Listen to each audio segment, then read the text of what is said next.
আমাদের অভিভাবক বিকাশ দা, মীনাক্ষী, সুদীপদা, আমাদের পার্টির দক্ষিণ 24 পরগনা জেলার নেতৃত্ব চন্দ্রনা ঘোষ দস্তিদার সহ অনেকে আছেন। আপনারা এবং আমি আস্তে আস্তে দেখছিলাম যে একটা বড় অংশের মানুষের কাছে মাইকের আওয়াজ পৌঁছচ্ছে। আমি সকলকে নমস্কার জানাই।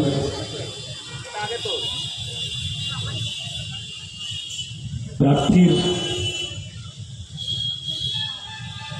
বলার থাকে ঠিকই, কিন্তু খুব বেশি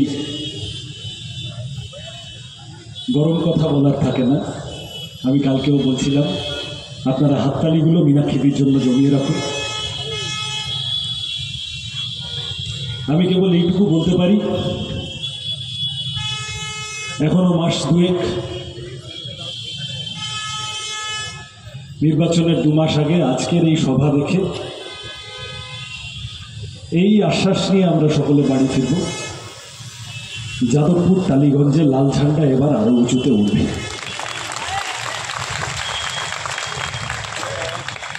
যার ছবিতে মালা দিলাম, লাহোর সেন্ট্রাল জেলে 23শে মার্চ 1931। তার কয়েকদিন আগে ফাঁসির আসামিকে গিয়ে বলে না, তোমার শেষ ইচ্ছা কি? তাই সব করার জন্য পুলিশ ঢুকেছে ছোট্ট সেলে। 23 বছরের যুবককে জিজ্ঞাসা করতে গেছে, তোমার শেষ ইচ্ছা কি? যুবক বলেছেন, wait, one revolutionary is talking to another right now. এখন আমি কথার উত্তর দিতে পারবো না, এখন একজন বিপ্লবীর সাথে আরেকজনের কথা হচ্ছে। জেলার সে অবাক হয়ে তাকিয়েছে, ছোট্ট কুঠুরি ভগৎ সিং, ওখানে আবার আরেকজন কে আছে? একাই তো। তারপরে চোখ পড়েছে ভগৎ সিংয়ের হাতের বইটায়, লেনিনের রাষ্ট্র ও বিপ্লব। মৃত্যুর আগে, ফাঁসিতে যাওয়ার আগে ভগৎ সিং পড়ছেন এবং বলছেন, অকুতভয় ভগৎ সিং। একজন বিপ্লবীর সাথে আরেকজনের কথা হচ্ছে এখানে। বিকাশদা বলছিলেন, আসুন আমরা প্রত্যেকে শপথ করি, লোকসভা নির্বাচন মানে অনেক বড় লড়াই, বড় ক্যানভাস। ভগৎ সিংদের লড়াই করে পাওয়া দেশ, সুখদেব, রাজগুরু, আশফাকুল্লাহ খান, কল্পনা দত্ত, প্রীতিলতা ওয়াদ্দেদার, সূর্য সেন, ক্ষুদিরামদের লড়াই করে পাওয়া দেশ। আমরা নাথুরামদের হতে দেব না, কোনোভাবেই দেব না। সামনে নির্বাচন, কমিউনিস্ট পার্টির কর্মী সমাজ বদল করার, দুনিয়া বদল করার বড় স্বপ্ন নিয়ে এসেছি। তাদের কথা বলতে এসেছি, যাদের সম্পর্কে রবীন্দ্রনাথ লিখেছিলেন, মাটির পৃথিবী পানে আঁখি মেলি যবে, দেখি সেথা কলো কলো রবে, বিপুল জনতা চলে নানা পথে নানা দলে দলে, যুগ যুগান্তর হতে মানুষের নিত্য প্রয়োজনে, জীবনে মরণে ওরা চিরকাল টানে দাঁড় ধরে থাকে হাল, ওরা মাঠে মাঠে বীজ বনে পাকা ধান কাটে, ওরা কাজ করে জীবনে মরণে, নগরে প্রান্তরে। যারা কাজ করে, যারা সভ্যতার বিলসুট, যাদের ঘামে, যাদের রক্তে দুনিয়ার চাকা এগিয়ে যায়, তাদের কথা বলতে আমাদের কমিউনিস্ট পার্টি করতে আসা, লাল ঝান্ডার ছায়ায় আসা, ভোটে দাঁড়ানো, মানুষের কাছে যাওয়া, নির্বাচনে জেতার চেষ্টা, খাটের তলায় টাকা জমানোর জন্য নয়, তাদের জন্য, সেই মানুষের কথা উঠে তুলে ধরার জন্য। আমাদের প্রত্যেকে কারুর একটা ছবি থাকতে হয় ওখানে। ঘটনাচক্রে আমাদের পার্টি এবার সিদ্ধান্ত করেছে আমার ছবি আমার নাম দেবে, কিন্তু আদতে প্রতিটি পাড়ায়, প্রতিটি বাসে, ট্রামে, অফিসে, কাছারিতে, খেলার মাঠে, টিউশনে, চায়ের দোকানে, এই যে হাজার হাজার মানুষ এই সমাবেশে এসে জড়ো হয়েছেন, আপনারা প্রত্যেকে আমাদের প্রার্থী।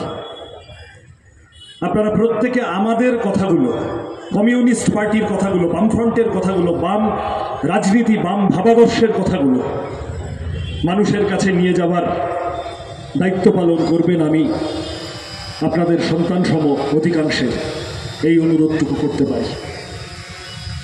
যত নির্বাচনের দিন এগিয়ে আসবে,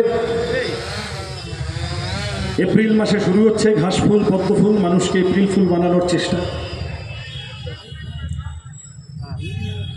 যত নির্বাচন এগিয়ে আসবে, তীব্র চেষ্টা হবে মেরুকরণ। যে তৃণমূলকে পছন্দ করছো না বিজেপিকে ভোট দাও, যে বিজেপিকে পছন্দ করছো না তৃণমূলকে ভোট দাও। এবং এই রাজনৈতিক মেরুকরণের মধ্যে টাকা, মিডিয়া, বিকাশদা বলছিলেন, আমি ওই কথায় যাব না, আপনারা সকলে বোঝেন। আমাদের নির্দিষ্ট কথা, রুজি রুটির কথা, রুটি কাপড়া মাকান কা মুদ্দা, পানি বিজলি সড়ক কা মুদ্দা, অন্ন বস্ত্র বাসস্থান শিক্ষা স্বাস্থ্য কর্মসংস্থানের কথা নিয়ে কাস্তে হাতুড়ি তারা এইবারে যাদবপুর লোকসভা নির্বাচনে নেমেছে। যাদের কাছে মাইকের আওয়াজ পৌঁছচ্ছে, আমি আপনাদের কাছে এটুকু আবেদন করতে পারি, রাজনীতিবিদের কাজ, অসংখ্য ধর্মপ্রাণ মানুষ আছেন, হ্যাঁ সিপিআইএম এর জমায়েতে আসেন, ঈশ্বরে বিশ্বাস করেন, জীবনের অভিজ্ঞতায়, রুটি রুজির অভিজ্ঞতায় বামপন্থীদের পাশে এসে দাঁড়িয়েছে। অসংখ্য মানুষ আছেন, ঘরে ঠাকুর ঘর আছে, একটু নকুলদানা, বাতাসা, সকালবেলা তুলে আনা শিউলি ফুল, ঈশ্বরের সাথে কথা বলতে সাধারণ মানুষের কোনোদিন নরেন্দ্র মোদীকে দালাল হিসেবে মাঝখানে প্রয়োজন হয়নি, বলবে মানুষ। আমরা এমএলএ, এমপি, সরকার, কাউন্সিলর, পঞ্চায়েত প্রধান এইগুলো নির্বাচন করি, সে ওখানে গিয়ে মন্দির মসজিদ করবে বলে নয়, সে রাস্তা, জল, কল, আলো, ট্রেন, বাস, স্কুল, কলেজ, হাসপাতাল এইগুলো করবে বলে। যাদবপুর গত 3টে টার্ম ধরে একজন সাংসদের থেকে যে পরিষেবা, যে সার্ভিস পাওয়ার প্রশ্ন, তা থেকে বঞ্চিত হয়েছে। প্রত্যেকবারই কি যেন একটা হয়, মানুষ, যদিও বিকাশদা বলছিলেন 11 সালের পরে যে ভোটই হয়েছে সেই ভোটেই কতটা দুধ কতটা জল তার মধ্যে তা নিয়ে প্রশ্নচিহ্ন থেকে যায়। তারপরে প্রত্যেকবার জেতা তৃণমূলের এমপি তৃণমূলকে পাল্টে ফেলতে হয়। হয় সেই এমপিরা গিয়ে খাও খাও বলে বসে, নিজের দলের এমপি নিজের তৃণমূলকে পছন্দ করতে পারেন না, অথবা তৃণমূল কর্মীদের নিজেদের এমপিকে হজম হয় না। Either way, either case. যাদবপুরের মানুষ সাংসদের থেকে যে পরিষেবা পাওয়ার কথা তা থেকে বঞ্চিত হন। নজিরবিহীনভাবে যাদবপুরের গরিমা বামপন্থীদের পক্ষে, বাম বিরোধীদের পক্ষে। দিকপাল নামেরা ভারতের পার্লামেন্টে অংশগ্রহণ করেছেন, পথ দেখিয়েছে। আমাদের লজ্জা যে যাদবপুর থেকে বেছে নেওয়া এমপি টার্ম কমপ্লিট করার আগে নিজের দলের বিরুদ্ধে ইস্তফা দিয়ে মাঝপথে ছেড়ে চলে গেলেন। থেকেও খুব কামের কাম হচ্ছিল না, ও যা তথ্যপত্র বেরিয়েছে দেখা গেছে 20% না 21% অ্যাটেন্ডেন্স। আমাকে জিজ্ঞাসা করলো, যা হয় এই গত কিছুদিনে অমুকে দাঁড়িয়েছেন, তমুকে দাঁড়িয়েছেন, আপনি কি বলবেন? আমি বললাম, আমার কিছু বলার নেই। সেই করোনার সময় ফোন করছিল না, ফোনে বলছিল না আমাদের রোগের সাথে লড়তে হবে, রোগীর সাথে নয়। তো হলো, তো আলাদা করে কিছু বলার নেই। দেখলাম কেউ কেউ বাজার টাজার করছেন আজাদগড়ে, ভালো। আগের যিনি ছিলেন তিনি নিজের দলের বদান্যতায় পচা ভ্যাকসিন নিয়ে ফেলেছিলেন এমপি থাকাকালীন, ইনি পচা আলু পেঁয়াজ না কিনলেই হলো। কিন্তু তুমি কত ভালো গান করো, কত ভালো নাচ করো, কত ভালো বাজার করো, তার উপরে দাঁড়িয়ে তো মানুষ তোমাকে ভোট দেবে না। আমি আপনাদের কাছে ভোট চাইতে আসবো, আমি আপনাদের কাছে ভোট প্রত্যাশা করব প্রার্থী হিসেবে। আমি কত ভালো কবিতা বলি তাই দিয়ে আমি আপনাদের কাছে ভোট চাইতে এলে সেটা সঠতা হবে মানুষের সাথে। মানুষের জন্য কি কাজ করতে পারছি, মানুষের কাছে কাজ কি পৌঁছে দিতে পারছি, মানুষের দাবি দাওয়া, মানুষের এজেন্ডা, মানুষের ইস্যু কতদূর তুলতে পারছি সংসদের ভিতরে বাইরে আমরা। সেই নিরিখে যে দল দুটো আছে তৃণমূল, বিজেপি, তারা ডাহা ফেলা। এবং একথা মানুষের অভিজ্ঞতার মধ্যে, যে কারণে এদের রাজনীতি কম পড়লে অন্যান্য চটকের আশ্রয় নিতে হয়। আমি যে কথা বলছিলাম, রাজনীতিবিদের কাজ ইল্লিগাল কনস্ট্রাকশন থেকে টাকা মারাও নয়, রাজনীতিবিদের কাজ গরুর দুধে সোনা খুঁজে পাওয়াও নয়। রাজনীতিবিদের নির্দিষ্ট কাজ আছে। যাদবপুরের মানুষ নাগরিক পরিষেবার প্রশ্নে স্কুল, কলেজ, হাসপাতাল, বাইপাস, ট্রেন, মেট্রো, বিভিন্ন দাবি দেওয়া, সেই সমস্ত দাবি দেওয়ার প্রশ্নে সাংসদদের যে কাজ করার কথা ছিল যাদবপুরের সাংসদরা করেননি। আমরা বলছি না, সিপিআইএম বলছে না, বামফ্রন্ট বলছে না, কেন্দ্রীয় সরকারের ইলেকশন কমিশনের তথ্য বলছে, যে কেউ দেখে নিতে পারে। ফলত দায়িত্বশীল, সক্রিয় এমন পার্টি, এমন বাহিনী যারা যাদবপুরকে হাতের তালুর মতো চেনে, যাদবপুর যাদের হাতে গড়ে ওঠে। এই সামনে উদ্বাস্তু আন্দোলনের নেতারা অনেকে বসে আছেন, আমি নাম করছি না। বিকাশদা বলার সময় বলছিলেন এই যাদবপুর টালিগঞ্জ কি ছিল। এখন দাঁড়িয়ে যারা সিএএ ইত্যাদি নিয়ে প্রচন্ড বাজার গরম করার চেষ্টা করছে, বিজেপি খুব খারাপ, মুসলমানের তো বটেই, দরিদ্র হিন্দু পরিবার সিএএ, এনআরসি, এনপিআর এ তার টিকিটও কনফার্ম নয়, ওয়েটিং লিস্টেও নেই, আরএসিতেও নেই। কিন্তু বিজেপি মানুষের মধ্যে, গরিব মানুষের মধ্যে সিএএ, এনআরসি, এনপিআর এইসব করে বিভাজন তৈরি করার চেষ্টা করে, পোলারাইজেশন তৈরি করার চেষ্টা করে। আসলে হিন্দু মুসলমানের গল্প নয়, হিন্দু মুসলমানের জামা পড়ে আসলে গরিব মানুষের নাগরিক অধিকার কেড়ে নেওয়ার প্রশ্ন, বেঁচে থাকার অধিকার, ভোট দেওয়ার অধিকার, কথা বলার অধিকার, সেকেন্ড ক্লাস সিটিজেন বানিয়ে দেবে গরিব মানুষকে। আর তার জমি জমা, তার যেটুকু আছে, তার ঝুপড়ি, তার একটুখানি ছোট দোকান, তার একটা কাজের অধিকার, তার ধন সম্পত্তি, সেগুলো সব জমা হবে আদানি আম্বানিদের কাছে। এই হলো সিএএ, এনআরসি, এনপিআর এর প্ল্যানিং। গরিবের বিরুদ্ধে যুদ্ধ, মধ্যবিত্তের বিরুদ্ধে যুদ্ধ। যে লোক আজকে দাঁড়িয়ে অ্যাপ্লাই করবে, বলবে যে না আমি নাগরিকত্বের জন্য অ্যাপ্লিকেশন করছি, সে তাহলে মেনে নিল যে সে এতদিন নাগরিক ছিল না। তার জায়গা হবে ডিটেনশন ক্যাম্পে। আমাদের দেশে, আমাদের রাজ্যে অধিকাংশ মানুষ হিন্দু, গরিব মানুষের মধ্যে অধিকাংশ হিন্দু। আসামে কি হয়েছিল? 6 লক্ষ সংখ্যালঘু মানুষ বাদ গিয়েছিলেন, 12 লক্ষ হিন্দু ধর্মাবলম্বী বা মানুষ বাদ গেলেন এনআরসিতে। বিজেপি খুব খারাপ, বিজেপি এটা করছে আমরা জানি। আজকে দাঁড়িয়ে যারা দেওয়াল লিখছে সিএএ এর বিরুদ্ধে, আমার নির্দিষ্ট প্রশ্ন, 10ই ডিসেম্বর 2019 পার্লামেন্টে দাঁড়িয়ে সিএএ লাগু হচ্ছে, বামপন্থী সাংসদরা সংখ্যায় কম, কিন্তু প্রত্যেকে সেই দিন সমস্ত কাজ ফেলে পার্লামেন্টে হাজির সিএএ এর বিরুদ্ধে ভোট দেওয়ার জন্য। উদ্বাস্তু মানুষের অধিকার রক্ষায়, মানুষের বেঁচে থাকার অধিকার রক্ষায়, এই কলোনিগুলোর কথা ভেবে আজকে যারা কুম্ভীরাস্ত্র ফেলছে, যাদবপুরের তৃণমূলের সাংসদ সেদিন পার্লামেন্টে সুযোগ থাকা সত্ত্বেও সিএএ এর বিরুদ্ধে ভোট দিতে যাননি, এই কথাটা তৃণমূলের বন্ধুদের মনে করাতে হবে। 8 জন এমপি যায়নি সেদিন সিএএ এর বিরুদ্ধে ভোট দিতে। আজকে দাঁড়িয়ে হঠাৎ সামনে নিয়ে আসা কেন? ইলেকটোরাল বন্ডে ধরা পড়ে গেছে বলে একটা লটারির বাহিনী। আর কংগ্রেস গোটা দেশে, সমস্ত গোটা দেশ মিলে যা করেছে কংগ্রেস ইলেকটোরাল বন্ডে, ওটাও করা উচিত হয়নি। কিন্তু যাই হোক, যা করেছে, একটা রাজ্যের দল তৃণমূল তার থেকে বেশি ছেড়েছে ইলেকটোরাল বন্ডে। বড়ে মিয়া ছোটে মিয়া সুবহানাল্লাহ। 1 নম্বরে বিজেপি, 2 নম্বরে তৃণমূল। ওষুধের দাম কিভাবে বেড়েছে, আমার আপনার প্রয়োজন, কিভাবে বেড়েছে ওষুধের দাম, সেই দাম বাড়তি টাকা নিয়ে ইলেকটোরাল বন্ডে গিয়ে তৃণমূল বিজেপির পকেটে জমা হয়েছে। আমরা কলকাতার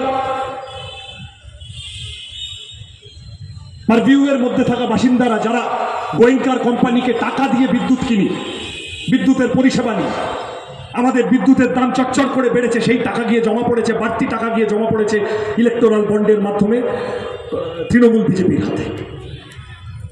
আমাদের স্কুল কলেজগুলোর কি অবস্থা, কিভাবে লেখাপড়ার ফি বাড়ছে, সেলফ ফিনান্সিং কোর্সের কি চেহারা, কর্পোরেশন স্কুলগুলো আস্তে আস্তে আস্তে আস্তে বন্ধ হয়ে যাচ্ছে। একটার পর একটা কলেজ, খোঁজ নিয়ে দেখুন, বিজয়গড় কলেজ, নেতাজি নগর কলেজ, কেকে দাস সম্মিলনী, এমনকি যাদবপুর বিশ্ববিদ্যালয় উচ্চশিক্ষায় সিট ফাঁকা পড়ে থাকছে, ছেলেমেয়েরা পড়াশোনা করতে যাচ্ছে না। যারা শাসক তারা বুঝিয়ে দিচ্ছে যে পড়াশোনা না করেও হবে, পড়াশোনা করে কিছু আলাদা করে হওয়ার নেই, বরং আমাদের ঘুষ দাও, আমরা তোমার একটা বন্দোবস্ত করলেও করতে পারি। কেন আমার বয়সী অজস্র ছেলে মেয়েকে রাস্তায় কাবাবের দোকান দিয়ে থাকতে হবে? মাস্টার্স করে, গ্র্যাজুয়েশন করে সুইগি জোম্যাটোতে খাবার ডেলিভারি করে বেড়াচ্ছে, ওলা উবের র্যাপিডো চালিয়ে বেড়াচ্ছে, তার সোশ্যাল সিকিউরিটি কোথায়? তার জব সিকিউরিটির প্রশ্ন, তার ইনসেন্টিভের প্রশ্ন কোথায়? পেট্রোল ডিজেল রান্নার গ্যাসের দাম এই পরিমাণ বেড়েছে, এখন তুমি ভোটের আগে লোক দেখানো 2 টাকা 1 টাকা কমাচ্ছ, এতদিন ধরে বাড়িয়েছ কেন? অসংখ্য বয়স্ক মানুষ আছেন এই গোটা চত্বরে, যাদের পরিবারের সন্তানরা বাইরে চলে গেছেন, বাইরে থাকেন, কারণ পশ্চিমবঙ্গে কাজ নেই। বয়স্ক মানুষের পেনশন, সামগ্রিকভাবে যারা স্থায়ী কাজ করেন, pension, PF, gratuity, health scheme লাটে তুলে দিচ্ছে। পেনশনের সমস্যা, যা পেনশন পাচ্ছেন তাতে করে সব হচ্ছে না। হেলথ ইন্স্যুরেন্সের, মেডিকেল ইন্স্যুরেন্সের প্রিমিয়াম বাড়ছে। রোজ গিয়ে লাইনে দাঁড়িয়ে এটার সাথে ওটা লিঙ্ক করো, ওটার সাথে সেটা লিঙ্ক করো, সেটার সাথে এটা লিঙ্ক করো। কেন এই হয়রানির মধ্যে মানুষ থাকবেন? কি ঠেকা পড়েছে?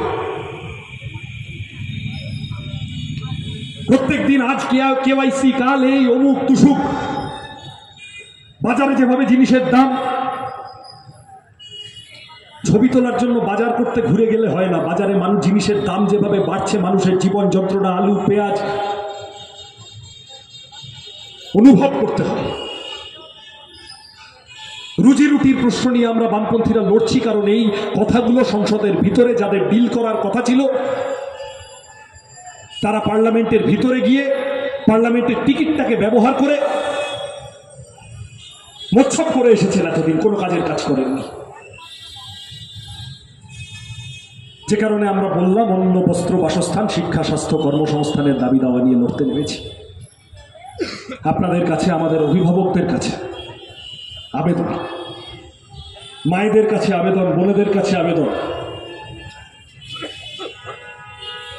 ওপরে ওপরে চালের টালি, ভিতরে আসল চেহারা সন্দেশ খালি। বড়দের কাছে আবেদন, এই অন্ধকার থেকে আমাদের বেরোতে হবে এবং এই বেরোনোর লড়াইতে চিরকালীন অগ্রপথিক যাদবপুর। যাদবপুরে এই ঝান্ডা আরো উপরে তুলতে হবে। বামপন্থীদের রিপ্রেজেন্টেশন, বামপন্থীদের ভোট শেয়ার, বামপন্থীদের শক্তি, বামপন্থীদের মিটিংয়ে মিছিলে 5টা বাড়তি লোক, মানে আসলে রুটি রুজির লড়াই জোরদার হওয়া। আমার আগে বক্তারা বলেছেন, আমার পরে মীনাক্ষীদি বলবে, আমাদের যে কাউকে আপনি যদি দাঁড় করিয়ে দেন এবং আপনি আমাদের যে কাউকে বলে দিলেন যে তুমি 10 মিনিট বক্তৃতা দাও, তুমি পেট্রোল ডিজেল রান্নার গ্যাসের দাম, চাকরি, স্কুল কলেজ হাসপাতাল এইসব বলবে না, আমাদের দ্বারা হবে না। ওরা ঠিক হিন্দু মুসলমান, ভারত পাকিস্তান কাশ্মীর কেরালা এইসব করে চালিয়ে দেবে, আরেক দল ঠিক পিসি ভাইপো দেব মিমি নুসরত এইসব করে চালিয়ে দেবে, আমাদের দ্বারা হবে না। কারণ আমাদের রাজনীতির ভেরি নিউক্লিয়াস, আমাদের রাজনীতির কেন্দ্রস্থল রুজি রুটির লড়াই। আমরা এটাই শিখেছি। এই কারণে যখন মানুষের বিপদ, তখন কেউ ভাবিজি পাপড় খাওয়াচ্ছিল, কেউ গরুর পেচ্ছাপ খাইয়ে দিচ্ছিল, কেউ চাল চুরি ত্রিপল চুরি করতে ব্যস্ত হয়ে পড়েছিল, আর আমাদের বাচ্চা বাচ্চা ছেলে মেয়েগুলো রেড ভলান্টিয়ার নাম নিয়ে মানুষের পাশে কোথায় অক্সিজেন সিলিন্ডার, কোথায় ক্যান্টিন, কোথায় রক্তদান, কোথায় বই খাতা পৌঁছে দেওয়া, এই করে বেড়াচ্ছিল। আমাদের রাজনীতি, আমাদের কথা মানুষের কাছে নিয়ে যাওয়ার জন্য এই নির্বাচনটা, মানুষের জীবন যন্ত্রণার আওয়াজ, জীবন জীবিকার সমস্যা তুলে ধরার জন্য এই নির্বাচনটা অত্যন্ত গুরুত্বপূর্ণ। দেশ বাঁচাতে হবে, রাজ্য বাঁচাতে হবে। ওদের প্রত্যেক দিন প্রতিনিয়ত তৃণমূল বিজেপির চেষ্টা করবে এই ইনসাফ যাত্রা ব্রিগেড করার সময় মীনাক্ষীদিরা যে স্লোগানটা দিয়েছিল, ভুল এজেন্ডায় মানুষকে নিয়ে যাওয়া।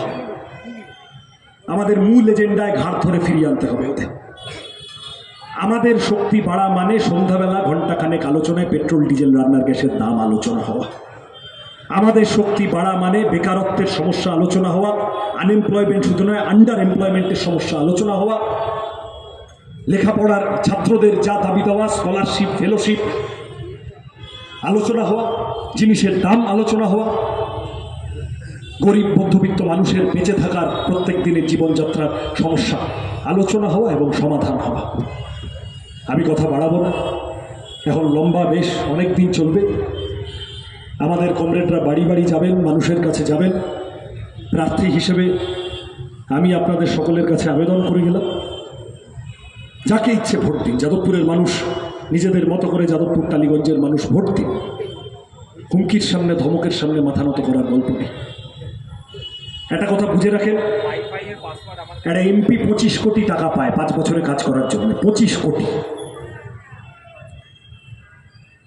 যাদবপুরের শেষ 3টে টার্মের সাংসদরা হাফের ধারে কাছে পৌঁছাতে পারেননি অ্যালট করার প্রশ্নে। খরচ কত হয়েছে কেউ জানে।